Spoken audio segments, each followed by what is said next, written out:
So recently, I watched a movie called The Village. It's about a village that's cut off from the rest of humanity because they're trapped inside a forest with monsters that eat humans. It's a pretty solid movie, and the story itself is good. I like all the twists and turns it takes with its narrative, and the twist at the end, while it's somewhat predictable, was still really well executed. The performances are absolutely jaw-dropping all around, especially William Hurt, Bryce Dallas Howard, and especially Adrian Brody. The cinematography is stellar, and the angles they use are really clever sometimes. And the characters are mostly likable, and I really liked how each character felt distinct from each other. But there is one thing that dropped this movie's score from an 8 out of 10 all the way to a 5 out of 10. What could have possibly ruined my enjoyment for this movie? The end.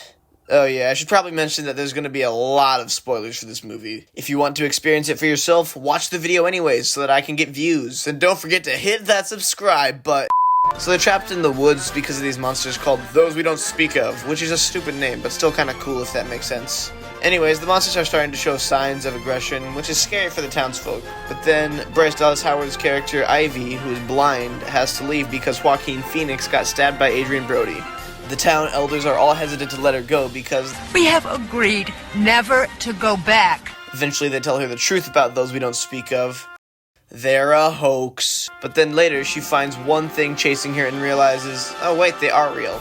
But it turns out they're still fake, because when she kills one, she finds out that it was actually Adrian Brody in the suit. Oh no! This is glossed over a bit, but I digress. Eventually, she finds her way to the outskirts of the forest, and here comes the second big twist. They're not actually living in the past, they're living in modern times, because the elders didn't like the modern world and decided to gaslight themselves into pretending they lived in ye olden times. And this is where my big problem with the movie comes in.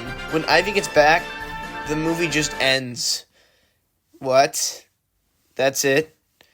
I really hate when independent movies just end like that without providing an adequate resolution to things. But this one felt way worse than usual. There was so much they could have done with it. My main point is that it didn't feel like there was a moral to it at all. Pretty much all of my favorite movies have pretty in-your-face morals. Except for Scott Pilgrim. And this one felt like it didn't have anything to it. They had it set up really well, and instead, Ivy just finds Joaquin Phoenix, and it ends. Instead, maybe have the elders consider the moral implications of continuing to gaslight anyone, which, by the way, is killing people and putting people at the risk of being killed, and deciding what to do. From here, you could go one of two ways.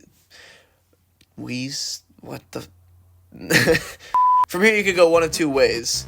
Either have them decide to stay away from everyone, but make it a somber ending, having the villagers start to doubt the elders, leading to an uprising and the village destroying itself. Or have them decide to come out of the shadows and reveal themselves to the world.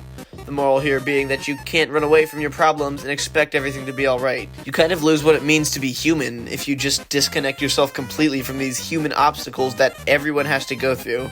The moral here isn't as bad as Raya and the Last Dragon, but it's certainly not anywhere near good. Any ending in a vein similar to the ones I just gave would have made this movie a favorite that I watch around the spooky season regularly. But no, instead they had to go with the unique and different, no-ending ending. This is the future liberals want. Anyways, yeah, I hope you enjoyed the video, and thank you for watching.